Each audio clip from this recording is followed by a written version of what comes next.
ബുദ്ധിമുട്ടോ? ആ, അതിനെന്താ കുഴപ്പം? കക്കാനും പിടിച്ചു പറിക്കാനൊന്നും അല്ലല്ലോ, ബിസിനസ് തുടങ്ങാനല്ലേ പോകുന്നത്. അവള് ബിസിനസ് നടത്തി വരുമാനം ഉണ്ടാക്കിയിട്ട് വേണ്ട ഇവിടെ കഴിയാൻ. അതെന്താ അവള് മനസ്സിലാക്കാത്തത്?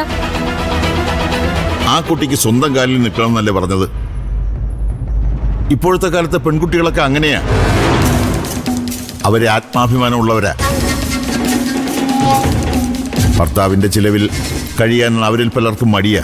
അച്ഛാ, ഞാൻ ഇതിനൊന്നും കൂട്ടു നിൽക്കത്തില്ല. അതിന്റെ ആവശ്യമില്ല. ഇത് പിടിവാശിയാ.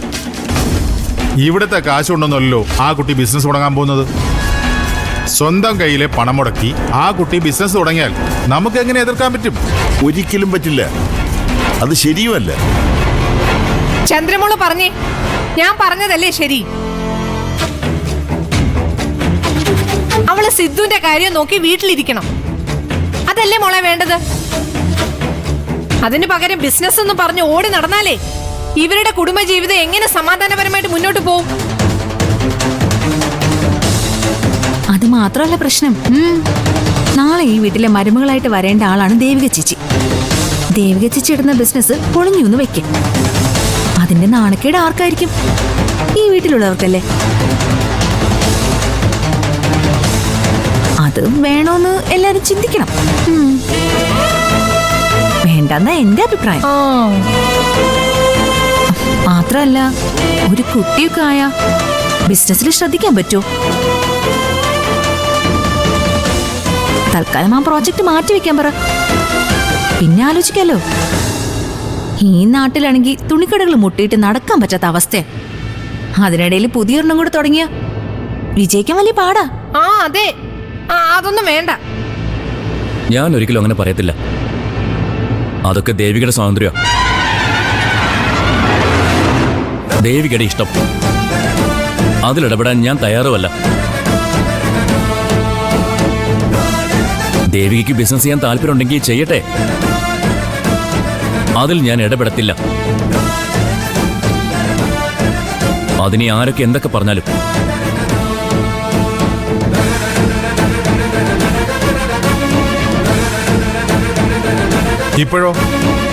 ഇപ്പോഴെങ്ങനെയുണ്ട്?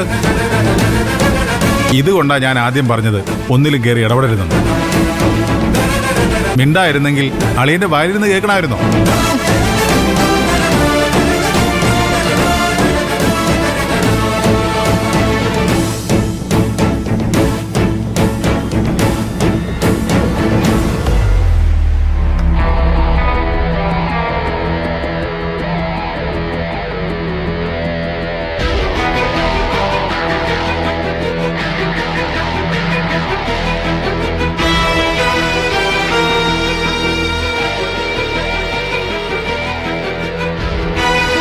മിടിക്കാ ദേവിക ചേച്ചി, അല്ലേ ചേച്ചിമേ? എത്ര പെട്ടെന്ന് സിദ്ധുവേട്ടൻ ദേവിക ചേച്ചി അവരുടെ ആളാക്കി മാറ്റിയത്. അവര് വരച്ച വരയുടെ അപ്പുറത്തേക്ക് സിദ്ധുവേട്ടൻ ഇനി പോവെന്ന് ആരും വിചാരിക്കണ്ട. ഈ വീടിനി ഭരിക്കാൻ പോകുന്നത് ദേവിക ചേച്ചി ആയിരിക്കും. അതിന് ഞാൻ ചാവണം. അവക്ക് സിദ്ധുവിനെ ഭരിക്കാൻ പറ്റുമായിരിക്കും. എന്നോട് എന്തെങ്കിലും പറഞ്ഞിട്ട് വന്നാലേ വെച്ചേക്കില്ല ഞാൻ. ഒരു വഴക്കുണ്ടാക്കണോ? എന്തിനാ വെറുതെ ഈ വീടിന്റെ സമാധാനം കളയുന്ന? ആര് കളഞ്ഞു? ഇങ്ങോട്ട് പോരിന് വന്നാലേ വന്നതുപോലെ തിരിച്ചു പോകത്തില്ലെന്ന് ഞാൻ ഉദ്ദേശിച്ചുള്ളൂ. എന്തായാലും സിദ്ധുവണ്ണിപ്പോ ദേവിക ചേച്ചി പറയുന്നതിനപ്പുറം പോവാത്ത അവസ്ഥയിലെത്തി. കല്യാണം കഴിച്ചിട്ടില്ലെന്ന് ഓർക്കണം. ഇപ്പൊ ഇങ്ങനെയാണെങ്കി കല്യാണം കഴിച്ചു കഴിഞ്ഞ എങ്ങനെയായിരിക്കും? എങ്ങനെയായാലും എനിക്കൊന്നുമില്ല.